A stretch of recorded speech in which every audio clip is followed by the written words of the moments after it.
नमस्कार और जय हिंद दोस्तों, मैं रवि शर्मा आप लोगों का स्वागत करता हूं डेली डिफेंस डायलॉग के आज के हमारे सेशन में। दोस्तों आज के सेशन में हम बात करने वाले हैं एक नई कंट्रोवर्सी के बारे में जो कि इन दिनों काफ़ी ज़्यादा तूल पकड़ती हुई नज़र आ रही है। दरअसल भारत ने अभी रिसेंटली अनाउंस किया है कि भारत 2 और MQ-9B सी गार्डियन ड्रोन्स को लीज पर लेने जा रहा है ताकि इंडियन ओशन रीजन में अपनी सर्विलेंस कैपेबिलिटीज को बढ़ाया जा सके।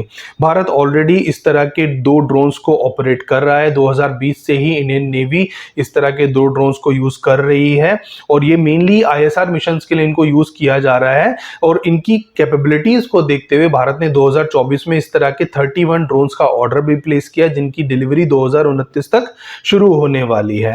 पर यहाँ पर जो मेन कंट्रोवर्सी आज के दिन में इन ड्रोन्स को लेकर के हो रही है, क्योंकि हम ऑलरेडी इनको यूज कर रहे हैं, तो फिर आप सोचेंगे इसमें फिर कंट्रोवर्सी की क्या बात हुई। तो कंट्रोवर्सी हो रही है उस प्राइस को लेकर के जिस पर हमने इसको लीज पर लिया है। अब यहाँ पर जो प्राइस लीज के लिए हम पे करने जा रहे हैं वो लगभग $203 मिलियन का है। ये एक बहुत ज्यादा प्राइस है क्योंकि 2024 में जब हमने इन एयरक्राफ्ट को खरीदा था उस समय हमने पर यूनिट कॉस्ट यहाँ पर 120 से लेकर के 125 मिलियन डॉलर पे की थी। और आज सिर्फ 2.5 साल के लिए हमें जब 2 एयरक्राफ्ट लीज पर लेने हैं तो हम पर एयरक्राफ्ट लगभग $100 मिलियन यहाँ पर पे करने जा रहे हैं, जो कि कंपेरेटिवली देखा जाए तो बराबर ही प्राइस है। सिर्फ $25 मिलियन पे करके हम इसको पूरी तरह खरीद सकते थे। तो यहाँ पर ये विवाद यहाँ पर छिड़ चुका है कि हम इतनी ज्यादा कॉस्ट यहाँ पर पे क्यों कर रहे हैं। इसके अलावा ईरान वॉर भी एक बड़ी वजह रही है इस कंट्रोवर्सी को बढ़ावा देने के लिए, क्योंकि हम यहाँ पर जानते हैं कि आज की जो मॉडर्न वॉरफेयर है उसमें लार्ज मिलिट्री ड्रोन्स को सोफिस्टिकेटेड एयर डिफेंस सिस्टम से बहुत ज्यादा खतरा है। और ईरान कॉन्फ्लिक्ट ने भी इन यूएवीज की सर्वाइवेबिलिटी पे काफी ज्यादा सीरियस क्वेश्चन यहाँ पर रेज किया है, क्योंकि आप जानते ही हैं कि ईरान वॉर के अंदर यूएस की टोटल यूएवी फ्लीट का 25% ऑलरेडी डिस्ट्रॉय हो चुका है। उसके 46 यूएवीज को ईरान वॉर में मार गिराया गया है। और यही सवाल यूएस में भी अब खड़ा होना शुरू हो चुका है कि इतने एक्सपेंसिव प्लेटफॉर्म को अपनी फ्लीट में रखने का क्या मतलब है जब उसको इतनी इजीली शूट डाउन किया जा सकता है। ईरान के जो मिलिटेंट है जैसे कि हुती जो विद्रोही हैं वो भी इसको अगर शूट डाउन कर सकते हैं, तो इतना एक्सपेंसिव प्लेटफॉर्म यहाँ पर यूज करने का क्या मतलब है। और यही सवाल भारत के सामने भी खड़ा हो रहा है कि भारत इतने ज्यादा एक्सपेंसिव ड्रोन्स में इंटरेस्ट यहाँ पर क्यों दिखा रहा है। क्या भारत इस रिस्क को इग्नोर कर रहा है या फिर MQ-9B का एक्चुअल मिशन कुछ ऐसा है जहां पर इसका रोल अभी भी बहुत एक्सट्रीमली इंपॉर्टेंट है। तो आज के सेशन में हम इन्हीं सब क्वेश्चंस को थोड़ा डिटेल में समझेंगे। तो जल्दी से शुरू करते हैं हम अपना आज का सेशन। तो दोस्तों इस सेशन को शुरू करने से पहले हम छोटा सा एक ओवरव्यू आप लोगों को MQ-9B सी गार्डियन का देते हुए चलते हैं, सो दैट आपको इसकी कैपेबिलिटीज के बारे में थोड़ी सी क्लैरिटी हो जाए। तो MQ-9B एक हाई ऑल्टीट्यूड लॉन्ग एंड्योरेंस जिसको हेल कैटेगरी का ड्रोन बोला जाता है। तो ये इस तरह का एक यूएवी है जो कि लॉन्ग ड्यूरेशन सर्विलेंस मिशन के लिए डिजाइन किया गया है। अब इसका सबसे इंपॉर्टेंट एडवांटेज है इसका परसिस्टेंस, यानी कि एक फाइटर एयरक्राफ्ट लिमिटेड टाइम के लिए ही पेट्रोल कर सकता है, लेकिन एक लॉन्ग एंड्योरेंस ड्रोन का ऑब्जेक्टिव होता है कि वो एक लार्ज एरिया को कई घंटों तक कंटिन्यूअसली मॉनिटर कर सके। और MQ-9B का जो नेवल वर्जन है जिसको हम सी गार्डियन नाम से जानते हैं, क्योंकि इसका एक एयर वर्जन भी है जिसको हम स्काई गार्डियन नाम से जानते हैं, बट ये जो सी गार्डियन है उसको स्पेसिफिकली मरीन सर्विलेंस के लिए ही यहाँ पर डिजाइन किया गया है। इसका मतलब है कि इंडियन ओशन में इस यूएवी को मेनली सस्पिशियस शिप को ट्रैक करने के लिए, उनको मॉनिटर करने के लिए, मरीन टाइम ट्रैफिक को ऑब्जर्व करने के लिए, इंटेलिजेंस कलेक्ट करने के लिए और नेवल फोर्सेस को रियल टाइम इंफॉर्मेशन प्रोवाइड करने के लिए भारत ने यहाँ पर डिप्लॉय किया है। और भारत का जो एरिया है, जो भारत का ज्योग्राफिकल लोकेशन है, वो एक्सट्रीमली स्ट्रेटेजिक है। एक तरफ हमारे अरेबियन सी है, दूसरी तरफ बे ऑफ बंगाल है, सामने हमारे ह्यूज इंडियन ओशन है। और इंडिया को यहाँ पर कॉन्टिन्यूअसली चाइनीज नेवल एक्टिविटीज को, सबमरीन मूवमेंट्स को, सस्पिशियस वेजल्स और क्रिटिकल सी लेन्स, इन सभी को यहाँ पर कॉन्टिन्यूअसली मॉनिटर करना पड़ता है। और इसीलिए यहाँ पर जो MQ-9B एक इंपॉर्टेंट ISR की तरह यहां पर काम करता है। तो ISR का मतलब यहां पर इंटेलिजेंस सर्विलेंस एंड रिकॉन्सेंस है। अब इमेजिन कीजिए कि एक ड्रोन इंडियन ओशन के एक लार्ज एरिया को ऊपर से कंटिन्यूअस पेट्रोल कर रहा है और अगर कोई सस्पिशियस वेसल यहां पर डिटेक्ट होता है तो इंफॉर्मेशन नेवल कमांड्स को पास की जा सकती है। इससे इंडियन नेवी को एक इंपॉर्टेंट एडवांटेज यहां पर मिलता है और वो है सिचुएशन अवेयरनेस। तो मॉडर्न वॉरफेयर में जो साइड पहले डिटेक्ट करती है वो यूजुअली फास्टर डिसीजन ले सकती है। यहाँ पर एयरक्राफ्ट के केस में भी यही होता है और यहाँ पर शिप्स के केस में भी यही होता है कि यहाँ पर सिचुएशनल अवेयरनेस यहाँ पर बहुत ज्यादा इंपॉर्टेंट हो गई है और उसी के लिए इस प्लेटफॉर्म की यहाँ पर सबसे ज्यादा जरूरत है। इसके अलावा बहुत सारे लोग ये भी सवाल उठा रहे हैं कि जब हम ऑलरेडी इस एयरक्राफ्ट को खरीद चुके हैं, इसके ऑर्डर दे चुके हैं, तो अभी हम इसको लीज पर क्यों ले रहे हैं। तो देखिए 2020 में जब हमने इन प्लेटफॉर्म को सबसे पहले यूज करना शुरू किया था तो हमने सबसे पहले इनको लीज पर ही लिया था और अभी भी जो दो प्लेटफॉर्म हमारी नेवी में ऑपरेट कर रहे हैं वो दोनों ही लीज पर ही हैं। तो यूएस से हमने इन दोनों प्लेटफॉर्म को लीज पर लिया हुआ है जिसको हम कई बार एक्सटेंड कर चुके हैं। और जो प्लेटफॉर्म हम पहले यूज कर रहे थे यानी कि 2020 से जो हम यूज कर रहे थे वो था MQ-9A और अब हम जो प्लेटफॉर्म यूज कर रहे हैं वो है MQ-9B जो कि मोर एडवांस है और जो हम 2024 में जिसका हमने ऑर्डर दिया वो भी MQ-9B ही है। इसके अलावा जो अभी मिशंस अभी चल रहे हैं उनको यहाँ पर कैरी ऑन करने के लिए इन एयरक्राफ्ट की जरूरत है क्योंकि जो ऑर्डर हमने यहाँ पर प्लेस किया हुआ है उसकी डिलीवरी शुरू होने वाली है 3 साल बाद। तो इस गैप को यहाँ पर फिलअप करने के लिए हमें इन नए प्लेटफॉर्म्स की जरूरत है और ये जो एयरक्राफ्ट है वो क्योंकि मरीन सर्विलेंस के लिए है तो भारत अपनी जो मरीन बाउंड्रीज हैं उनमें किसी तरह का इंट्रूजन यहाँ पर बर्दाश्त नहीं कर सकता। हमारी जो सिक्योरिटी है उसको हम कॉम्प्रोमाइज नहीं कर सकते, जो मिशन ऑलरेडी हमारे चल रहे हैं उनको भी हम कॉम्प्रोमाइज नहीं कर सकते। तो इन सब के लिए इस गैप को यानी कि इस 3 साल के गैप को भरने के लिए हमें इन एयरक्राफ्ट को आज के दिन में लीज पर लेना पड़ा और कभी कभी यहाँ पर किसी अर्जेंट नीड को फुलफिल करने के लिए आपको थोड़ा एक्स्ट्रा अमाउंट भी पेमेंट करना पड़ सकता है। बट यहां पर एक्सपर्ट्स का मानना है कि ये जो $2 मिलियन का अमाउंट है वो सिर्फ 2 एयरफ्रेम्स का एक बेसिक रेंटल फी नहीं है बल्कि जनरल एटॉमिक्स जो कि इस एयरक्राफ्ट की ऑनर है वो यहां पर एक पूरा एंटायर इकोसिस्टम भी यहां पर प्रोवाइड करने वाली है। अब इकोसिस्टम का मतलब है कि इस इकोसिस्टम में यहां पर ग्राउंड कंट्रोल स्टेशन होंगे, सैटेलाइट कम्युनिकेशन बैंडविड्थ होगी,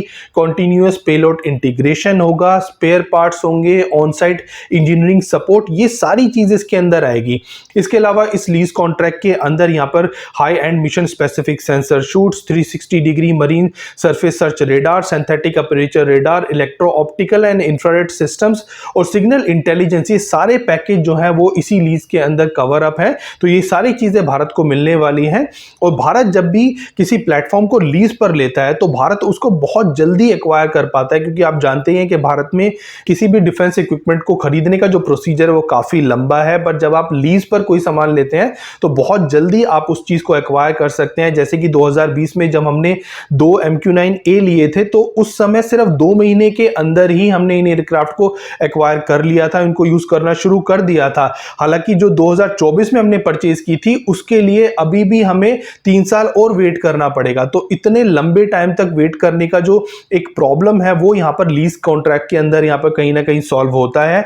इन सब के अलावा यहाँ पर MQ-9B को लेने का एक बड़ा कारण यहाँ पर P-8 पोसाइडन एयरक्राफ्ट की कमी भी है क्योंकि भारत ऑलरेडी P-8 पोसाइडन जो एक long range marine surveillance aircraft है जो कि इंडियन ओशन रीजन में भारत ने डिप्लॉय किए हुए हैं, तो भारत को उसकी 6 एडिशनल यूनिट यहाँ पर खरीदनी थी। हालांकि ये जो एक्विजिशन है वो यहाँ पर बहुत लंबे टाइम से एक अटका हुआ एक डिफेंस डील है जिसको लेकर के हालांकि भारत की तरफ से भी क्लियर हो गया है पर अभी भी किसी तरह का फॉर्मल एग्रीमेंट यहाँ पर नहीं हुआ है। तो इस कमी को पूरा करने के लिए भी यहाँ पर हम इस ड्रोन को खरीदने वाले हैं और ये जो ड्रोन है वो P-8 पोसाइडन की कंपैरिजन में काफी ज्यादा सस्ता है। इसकी जो ऑपरेटिंग कॉस्ट है वो भी लगभग 90% कम है P-8 पोसाइडन के कंपैरिजन में। तो P-8 पोसाइडन को एक्वायर करने का जो प्रोसीजर है वो काफी लंबा है, अभी उसमें कितने साल लगेंगे ये नहीं पता। तो इस कमी को पूरा करने के लिए MQ-9B सी गार्डियन जैसा एक प्लेटफॉर्म जिसको मेनली ISR और एंटी सबमरीन मिशंस के लिए डिजाइन किया गया है, जिसकी ऑपरेशनल रेंज 1800 किलोमीटर के आसपास की है, जिसका एंड्योरेंस 40 आवर्स का है, जो कि यहाँ पर टारगेट को लॉक कर सकता है, फिक्स कर सकता है, ट्रैक कर सकता है, एंगेज कर सकता है। इसके अलावा ऑल वेदर ऑपरेशंस को कैरिड आउट कर सकता है। इसके अलावा यहाँ पर साइजेबल अमाउंट ऑफ पेलोड को भी ये लेकर के जा सकता है। इसमें 9 हार्ड पॉइंट्स हैं जिनमें 2100 किलोग्राम का एक्सटर्नल पेलोड ये लेकर के जा सकता है और इसकी जो ISR मिशंस को कंडक्ट करने की कैपेबिलिटी है वो एक्स्ट्रा ऑर्डिनरी है। इस एयरक्राफ्ट ने न सिर्फ नेवल एरियाज में बल्कि माउंटेन एरियाज में भी भारत की बहुत ज्यादा ज़्यादा हेल्प की है। 2020 में जब गलवान क्लैश हुआ था उस समय चाइना की मूवमेंट के लिए स्पेसिफिकली इस एयरक्राफ्ट को नेवी से भारत की सेना ने मांगा था और इसी एयरक्राफ्ट की वजह से जो हमने लद्दाख में चाइना के ऊपर एक रणनीतिक बढ़त पाई थी उसका श्रेय बहुत हद तक इस एयरक्राफ्ट को जाता है। तो एयरक्राफ्ट की जो कैपेबिलिटीज हैं वो काफी ज्यादा हैं और इसीलिए इस एयरक्राफ्ट की कुछ यूनिट्स को इंडियन आर्मी को और इंडियन एयरफोर्स को भी दिया जा रहा है, यानी कि जो 31 का ऑर्डर हमने दिया है उनमें से 15 ही इंडियन नेवी के पास जाने वाले हैं। 8 एयरक्राफ्ट यहां पर इंडियन आर्मी को मिलेंगे और 8 एयरक्राफ्ट यहां पर इंडियन एयरफोर्स को भी दिए जाएंगे। तो इससे आप पता लगा सकते हैं कि ये एयरक्राफ्ट कितना ज्यादा यूजफुल है। अब बात कर लेते हैं ईरान वॉर के बारे में, जहां पर इस प्लेटफॉर्म को काफी सारे सेटबैक और काफी सारे लॉसेस का सामना करना पड़ा। तो देखिए, ईरान वॉर ने दुनिया को एक चीज तो समझा दी है, एक लेसन तो दे दिया है कि कोई भी लार्ज और एक्सपेंसिव यूएवीज हैं वो दे आर नॉट इनविंसिबल। अगर आपके ओपोनेंट के पास कैपेबल रेडार, इलेक्ट्रॉनिक वॉरफेयर और लेयर्ड एयर डिफेंस सिस्टम हो तो वो किसी भी हाई वैल्यू ड्रोन को यहाँ पर टारगेट कर सकता है। और यही रीजन है कि कुछ एक्सपर्ट्स यहाँ पर क्वेश्चन कर रहे हैं कि अगर MQ-9B को कंटेस्टेड एयर स्पेस में ऑपरेट करना इतना ज्यादा रिस्की है तो इंडिया यहां पर इतने एक्सपेंसिव प्लेटफॉर्म को क्यों यूज कर रहा है। लेकिन यहां पर एक डिस्टिंक्शन है कि ईरान वॉर के अंदर जो रोल ये प्ले कर रहा था उसके कंपैरिजन में जो भारत में रोल प्ले करेगा वो बहुत अलग है। ईरान वॉर के अंदर इसको अटैक करना था, कॉम्बैट रोल में इस ड्रोन को वहां पर भेजा गया था, जबकि भारत के अंदर इसका मेन काम है स्टैंड ऑफ सर्विलेंस और मरीन डोमेन अवेयरनेस, यानी कि ये एनिमी एयर स्पेस के अंदर गए बिना ही ये बाहर एक सेफर एनवायरनमेंट में ऑपरेट करने वाला है। मेनली इंटरनेशनल जो वाटर्स हैं वहां पर ये ऑपरेट करेगा, तो उस एरिया में बहुत ज्यादा खतरा इस ड्रोन के लिए नहीं है। और यही चीज है कि भारत इस चीज को बहुत ज्यादा इंपॉर्टेंट लेकर के नहीं चल रहा है, इसकी प्रोटेक्शन को लेकर के बहुत ज्यादा भारत चिंतित नहीं है, क्योंकि इसको एनिमी स्पेस के अंदर जाने की जरूरत ही नहीं है। और यही कारण है कि भारत इस एयरक्राफ्ट की इतनी सारी यूनिट्स को एक्वायर कर रहा है, इसको लीज पर भी ले रहा है और अब इवन एक्स्ट्रा कॉस्ट में इसको लीज पर ले रहा है। तो भारत में जो इसका रोल है वो बहुत हद तक सिर्फ और सिर्फ ISR मिशंस के लिए है, ना कि किसी कॉम्बैट मिशन के लिए। और इसी वजह से हम इसकी प्रोटेक्शन को लेकर के इतने ज्यादा चिंतित नहीं है। अब भारत के प्रोस्पेक्टिव से आज के दिन में सबसे इंपॉर्टेंट स्ट्रेटेजिकल फैक्टर चाइना है। इंडियन ओशन में जिस तरह चाइनीज नेवी की प्रेजेंस बढ़ रही है, उसकी सबमरीन्स, वॉरशिप्स, उसके रिसर्च वेजल्स को यहाँ पर उनके मूवमेंट को मॉनिटर करना आज के दिन में बहुत ज़्यादा ज़रूरी है। और इसीलिए हमें MQ-9B जैसा एक लार्ज एरिया सर्विलेंस प्लेटफॉर्म यहाँ पर चाहिए। बट इसका मतलब ये नहीं है कि हमें MQ-9B को directly Chinese air defence system network के अगेंस्ट भेज देना चाहिए। आज के दिन में मॉडर्न वॉरफेयर में किसी भी एक्सपेंसिव एसेट्स को ऐसे ही ब्लाइंडली किसी हाई थ्रेट जोन में भेजना भी कोई ज्यादा स्मार्ट स्ट्रेटेजी नहीं होती, बल्कि यहां पर भारत को एक लेयर क्रिएट करनी पड़ेगी, यानी कि सैटेलाइट्स की, P-8I पोसाइडन जैसे एयरक्राफ्ट की, फाइटर एयरक्राफ्ट की, MQ-9B जैसा एक UAV, coastal radars, naval ships, indigenous UAV, ये सब मिलाकर एक स्ट्रॉन्ग सर्विलेंस नेटवर्क यहां पर क्रिएट कर पाएंगे, जिसके बाद ही यहां पर इंडियन ओशन जो है वो भारत के लिए एक सेफर जोन बन पाएगा। अब यहां पर एक और इंपॉर्टेंट पॉइंट है और वो है कि MQ-9B इंडिया के लिए यूजफुल हो सकता है, लेकिन लॉन्ग टर्म सॉल्यूशन सिर्फ यहां पर इंपोर्टेड ड्रोन्स नहीं है, बल्कि भारत को यहां पर अपने इंडिजीनियस UAVs कैपेबिलिटीज को भी डेवलप करना पड़ेगा। और फ्यूचर बैटल में हमें यहाँ पे कई डिफरेंट कैटेगरीज के ड्रोन देखने को मिल सकते हैं, जैसे कि large hello UAVs, medium altitude drones, tactical UAVs, loitering munition etcetera. और ये एक्सपेंसिव ड्रोन्स को एक मिशन के लिए रिस्क में डालने के बजाय फ्यूचर वॉरफेयर में hundreds of relatively cheaper autonomous system यहां पर इंपॉर्टेंट रोल प्ले करने वाले हैं। इसीलिए MQ-9B को इंडिया के लिए कंप्लीट ड्रोन स्ट्रेटेजी का एक कंपोनेंट यहां पर समझना ज्यादा लॉजिकल थिंकिंग है बनिस्पर इसके कि वो एक फाइनल सॉल्यूशन है। तो अगर हम MQ-9B को primary marine surveillance, intelligence gathering और लॉन्ग ड्यूरेशन रिकॉन्सेंस मिशन के लिए यूज करते हैं तो उसका स्ट्रेटेजिकल वैल्यू काफी ज्यादा हो सकता है। लेकिन अगर कोई expensive UAV heavily defended air space में अननेसेसरली ऑपरेट करता है तो उसके लॉस का फाइनेंशियल और ऑपरेशनल इंपैक्ट बहुत ज्यादा हो सकता है। इसीलिए फ्यूचर बैटल्स में टेक्नोलॉजी से ज्यादा इंपॉर्टेंट होगा हाउ टू यूज टेक्नोलॉजी। तो MQ-9B को फाइटर एयरक्राफ्ट का रिप्लेसमेंट नहीं समझना चाहिए। ये एक परसिस्टेंट सर्विलेंस प्लेटफॉर्म है और भारत जैसी कंट्री के लिए जिसके पास इतनी ज्यादा लंबी कोस्टल अलाइन हो, इतना एनॉर्मस मरीन टाइम एरिया हो जिसे उसे मॉनिटर करना है, उसके लिए यहाँ पर परसिस्टेंट सर्विलेंस की जो रिक्वायरमेंट है वो कंटिन्यूसली बढ़ती जा रही है। तो दोस्तों MQ-9B सी गार्डन की जो स्टोरी है वो सिर्फ $203 मिलियन की स्टोरी नहीं है, बल्कि एक मच बिगर क्वेश्चन है कि मॉडर्न वॉरफेयर में इंफॉर्मेशन की वैल्यू कितनी है। आज के बैटल में सिर्फ मिसाइल्स, फाइटर एयरक्राफ्ट, इनकी इंपॉर्टेंस नहीं है। जो कंट्री एनिमी को पहले डिटेक्ट करेगी, उसकी मूवमेंट को समझेगी और फास्टर डिसीजन लेगी, उसके पास मेजर स्ट्रेटेजिकल एडवांटेज हो सकता है। और ईरान कॉन्फ्लिक्ट और रिसेंट वॉर्स ने ड्रोन की वेनरेबिलिटी को यहाँ पर जरूर हाईलाइट किया है, लेकिन उन्होंने यहाँ पर ड्रोन की इंपॉर्टेंस को खत्म नहीं किया है। रदन उन्होंने एक लेसन दिया है कि फ्यूचर वॉर्स में एक्सपेंसिव प्लेटफॉर्म्स को smarter tactics, electronic warfare, air defence awareness और मल्टीपल लेयर्ड सर्विलेंस नेटवर्क के साथ यहाँ पर ऑपरेट करना होगा। और भारत के लिए MQ-9B सी गार्डन एक पावरफुल कैपेबिलिटी हो सकती है,